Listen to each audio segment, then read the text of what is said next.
The most recent few years of gaming saw not only the massive graphical jump to HD on every platform, but also created the abundant amount of indie games to combat big mean corporations. Whether created by video game fanatics to further extend their passion for the industry, or just to grant the fan demand big time corporations chat all over, they sure have helped expand gaming creativity out to the arms of Andromeda. With their widespread variety spreading like a healthy plague, it was no doubt going to eventually inundate the fighting game realm. One of these fine specimens is the almost exclusively female cast of fighters, Skullgirls. This large lineup of exotic and rare specimens of biomedical sows has quite the intriguing building blocks to truly show their unique characteristics and attributes. One of these feminine creatures is the cartoon-loving impatient brat known as Peacock. This little child already looks creative by a simple glance. But underneath the long dress, more details about her design and development are waiting to be discovered. By using the knowledge that is scattered widespread around different documents all over the internet, and by single-handedly playing these games individually, I will find the character development. I will find the sources of inspiration, and I will answer one question.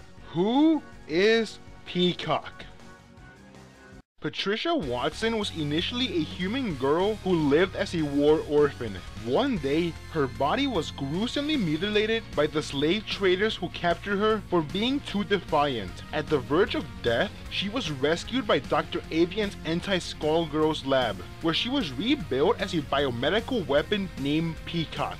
Her name Patricia is derived from the Latin word patrician, which means noble. Her last name Watson is a patronymic surname meaning son of Walter. It should be noted that Walter means ruler of the army, which accurately describes her relationship with her gang. More on that later. Her biomedical name, Peacock, is derived from the males of the three bird species known as peafowls, known for their extravagant eye-spotted tail-covered feathers. A move that truly emphasizes this is the blockbuster Argus Agony. Her arsenal consists of her gang, the Avery Unit, a small fanged bluebird parasite that inhabits Peacock's hat. It is named after the prolific cartoon animator Tex Avery, a legend within the animation industry who was famous for creating the characters of Bugs Bunny, Daffy Duck, and Droopy. Also for his innovative approach to animation. His innovation was centered on bending the rules of logic and enhancing creativity, which is exactly what the Avery unit is capable of. The first member of the unit is Andy Anvil, a boxer anvil who sure packs punches. The second is Tommy 10 Tons, a weight with a face mainly used for a gravity-enhanced weapon.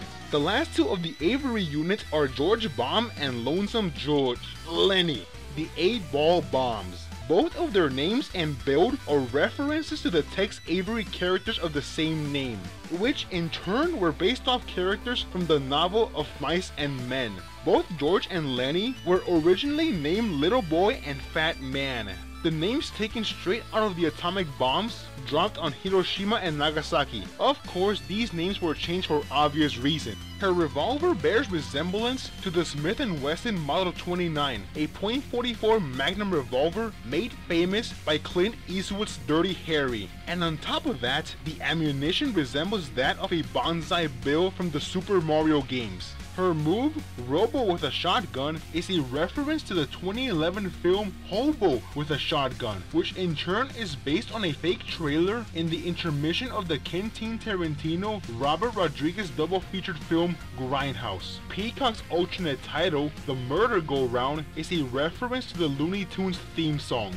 Her Shadow of Impending Doom Level 3 Avery drop is a reference to Dio's Roadrunner Da super move from the 1998 arcade game JoJo's Bizarre Adventure. Many other references in her arsenal are Jane Sautome's Bloody a Punch from Marvel vs. Capcom, Soul Bad Guy's Fuenkin Sword, Cloud Stripe's Buster Sword, Squall Leonhardt's Gunblade, the Eastern Island Head from Gradius, Samara from The Ring, Ghost and Reinhardt from Darkstalkers, and the Oil Drum Chicken from Final Fight. Some of her alternate color palettes embrace her character. In the case with the black and white one, reflecting her inspiration from old cartoons, and the Indian peafowl, the animal she was based off. Some palettes are a homage to other video game characters, such as Sidna from Toho, Cable from Marvel vs. Capcom 3, Seinko from Darkstalkers, Iron Tiger from Blaze Blue, Raspberry from Disgaea 3, and Princess Daisy from the Mario franchise. Some other ones are Lucky from Lucky Charms, the Joker from Batman, the Warden from Super Jail, Inspector Gadget, and the Grinch. Anime-wise, there is Alucard from Hellsing, Milk from the Super Milk-chan show, Sayaka Miki from Madoka Magica, and Nonon Jakuzure from Kill la Kill. Sayaka and Nonon are especially interesting because they both share the same voice actress with Peacock, Sarah Ann Williams. Indie games are much more than just games made by independent developers. They are arguably the ones with the largest quantity of clever designs and development. This wraps up this Blueprints episode. If you enjoyed it, do me a favor and click on the annotation on screen for the full playlist. And if you want to be updated with the content of my channel, follow me on Twitter. I'll leave a link to that as well.